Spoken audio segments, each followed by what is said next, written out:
What is going on to YouTube? Lamont at large. Today I am coming to you from Florence, South Carolina. Very, very nice neighborhood, this development. These houses right here, probably well over $500,000. Very, very nice neighborhood. And this is the site of a very tragic shooting in which two police officers lost their lives. One, Terrence Carraway, he was 52 years old, and 36-year-old Farrah Turner.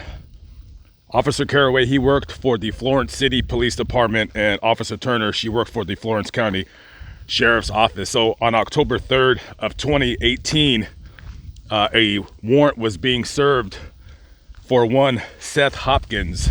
There was a warrant for his arrest for criminal sexual assault against a child under the age of 11. The Hopkins were a husband and wife that had several adopted children. I want to say they had like 8 adopted children. And the Hopkins family, many times the police were called over the years. I guess they were adopting kids with troubled backgrounds, and you had kids yelling and screaming, doing drugs. It was a known house in the area that the police would often go to. I believe they had went there 25 previous times. They had gotten calls for service there. So on that date, they had a warrant for Seth Hopkins. He was 28 years old, an adult adopted son of one Frederick Hopkins, who at the time, I don't believe he was working. He was a former attorney out here, but he had been disbarred. His wife was a divorce attorney.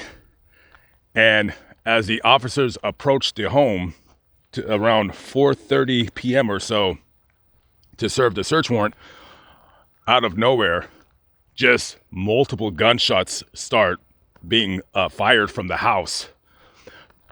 Immediately, I believe 3 law enforcement officers were wounded.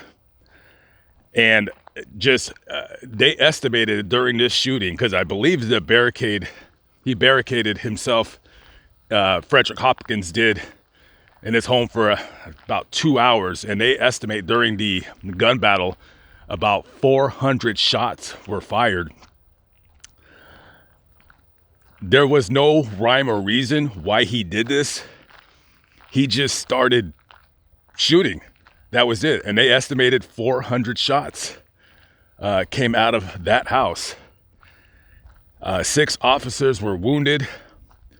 2 of them, of course, Officer Carraway and Officer Turner, were killed. They were both taken to the hospital. Officer Carraway was pronounced dead that same day. And very tragically for Officer Turner, because she was an investigator for the Florence County Sheriff's Office, and she worked in the Crimes Against Children unit. And she had been shot, I believe, with a rifle in the abdomen, and she was in the hospital for about 19 days. And she had called from the hospital her family members, and she wanted to tell her mother that, not to worry, but that she had been shot. And I do not know why, but she had to go through 9 surgeries, and one of the surgeries was to amputate her feet. I don't know why they had to do that. I'm assuming it had something to do with the massive amount of blood loss that occurred. And a very tragic situation, to say the least. And you can see how absolutely massive the house is right in front of you. It's just a massive house. And there's people out front, so I don't want to get too close because they'll probably ask me what I'm doing. But you can imagine that it took 30 minutes, right? Because this house is on a cul-de-sac. So it took 30 minutes for the SWAT team to arrive with their armored vehicles and basically this place was just for, I believe, for over half an hour. It was just a gun battle. Just a very, very sad story. And it's so odd because it happened in such a weird area, because this neighborhood is very, very nice. As you can see, you got a property being sold right here. So anyways, yeah, this is the tragic scene. And yeah, right here.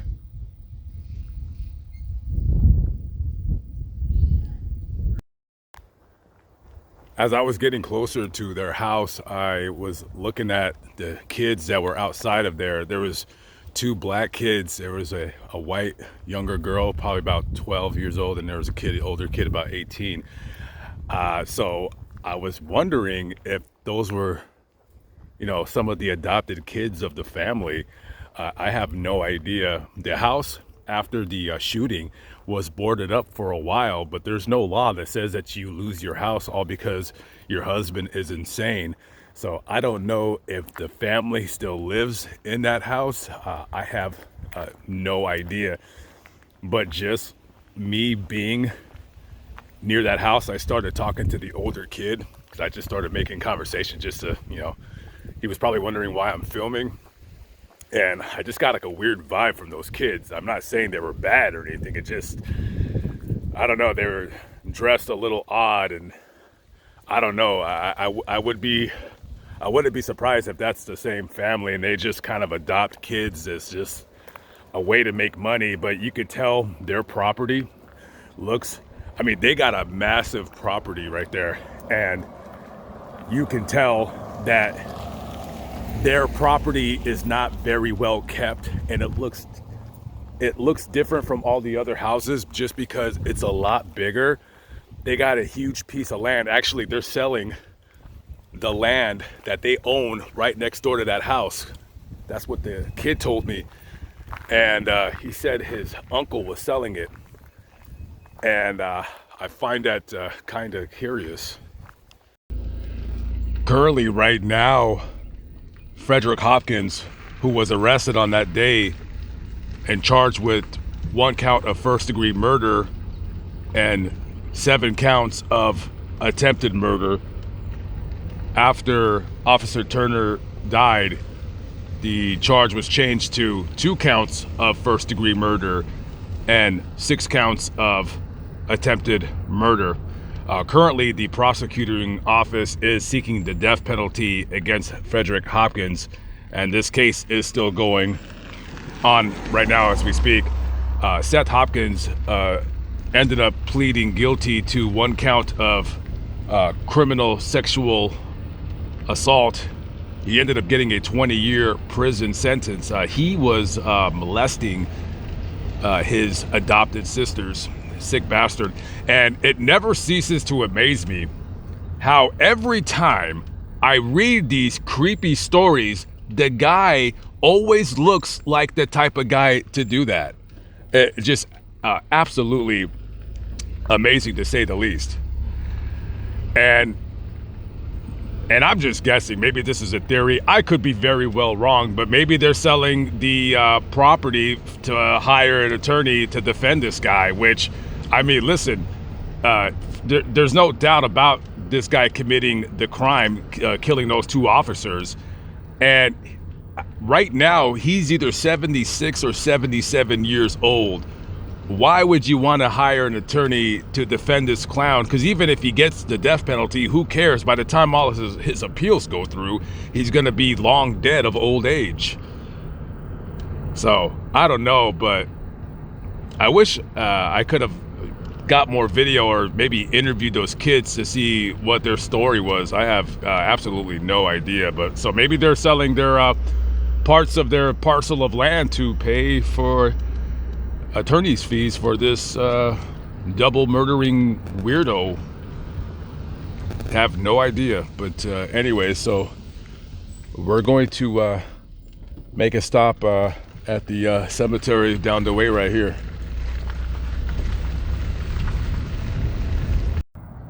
About 4 miles away from the shooting location, we are at the Florence Memorial Garden Cemetery.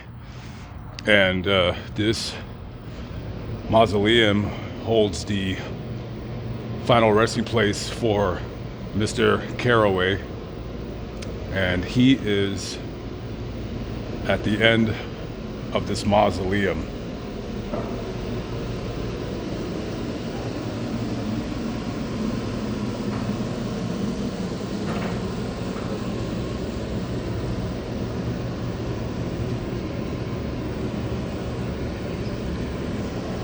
Terrence Carraway was a good man who loved his family, co-workers, and the citizens of Florence.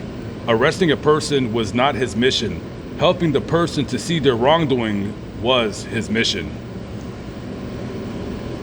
He respected everyone and everyone respected him.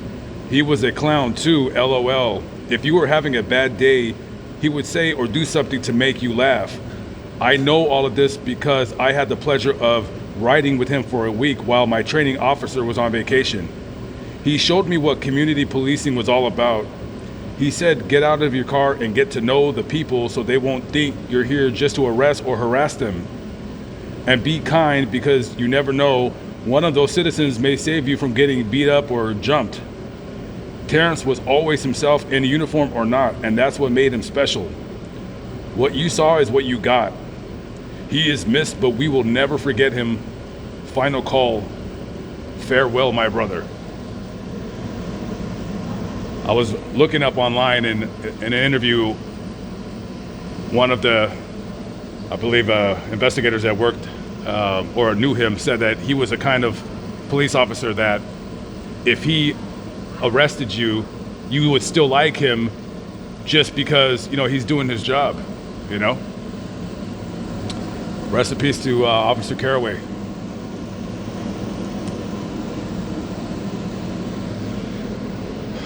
When the police were searching that house after the murders took place, they found 126 guns in that place. That was absolutely amazing.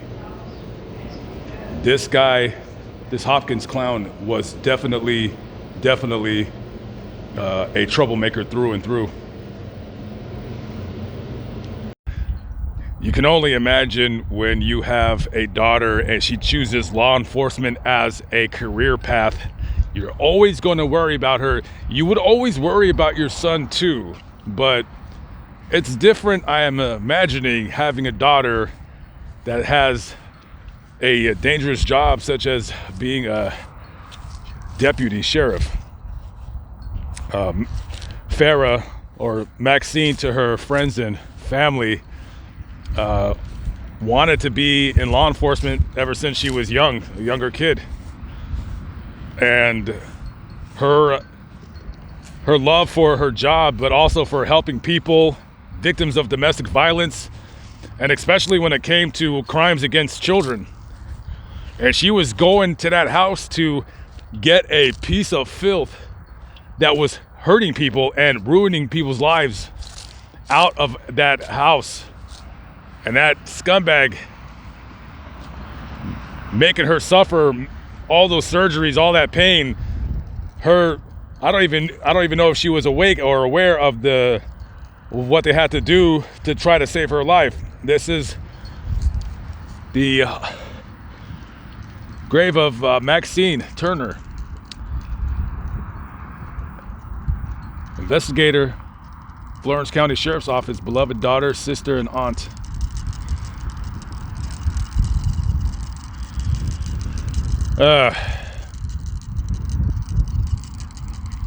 Just, you never know. You never know. You go to a house and some nutcase with an armory of guns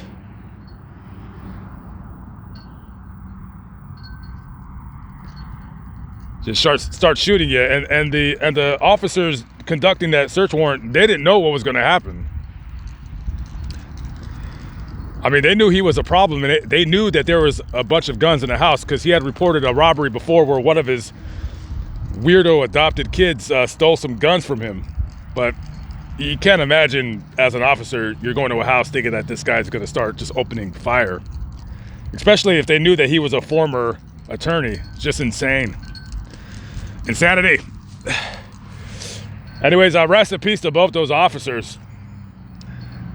Just a tragic story all around.